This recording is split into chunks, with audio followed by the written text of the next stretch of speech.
थकीत 27 कोटींपैकी 22 कोटी कर तात्काळ भरा, अन्यथा महानगरपालिका 2 दिवसात जप्तीची नोटीस काढणार. दीनानाथ मंगेशकर रुग्णालयाला महानगरपालिकेचा इशारा. गर्भवतीच्या मृत्यू प्रकरणी दीनानाथ मंगेशकर रुग्णालय दोषी. राज्य सरकारच्या दोन्ही अहवालात मंगेशकर रुग्णालयावर ठपका. सूत्रांची माहिती. मंगेशकर कुटुंबियांनी दोन्ही मुलींची 18 वर्षापर्यंत पालकत्व घ्यावं. भाजप आमदार अमित गोरखेंची मागणी. दीनानाथ मंगेशकर रुग्णालयासमोर 19 तारखेपर्यंत पुणे पोलिसांकडून जमावबंदी. आंदोलनाच्या पार्श्वभूमीवर निर्णय. आजपासून 100 मीटर परिसरात आंदोलन करता येणार नाही. पुणे प्रकरणामधील डॉक्टर सुश्रुत घैसास यांच्यावर राज्य सरकार 2 दिवसात कारवाई करणार. सूत्रांची माहिती. गर्भवती महिलेच्या मृत्यू प्रकरणी 2 अहवाल सादर. प्रथमदर्शनी डॉक्टर घैसास दोषी असल्याची माहिती.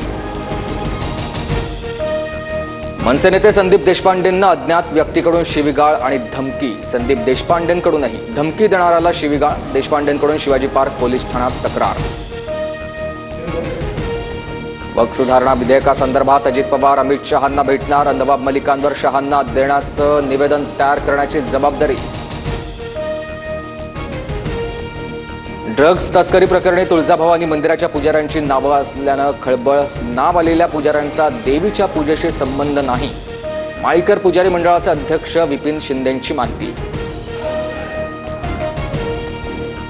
डोनाल्ड ट्रम्प लवकरच औषधांवरही टॅरिफ लावणार. ट्रम्प यांच्या घोषणेनंतर भारतीय औषध कंपन्यांचे शेअर्स गडगडले. औषध कंपन्यांच्या शेअर्समध्ये 3 ते 5% घसरण.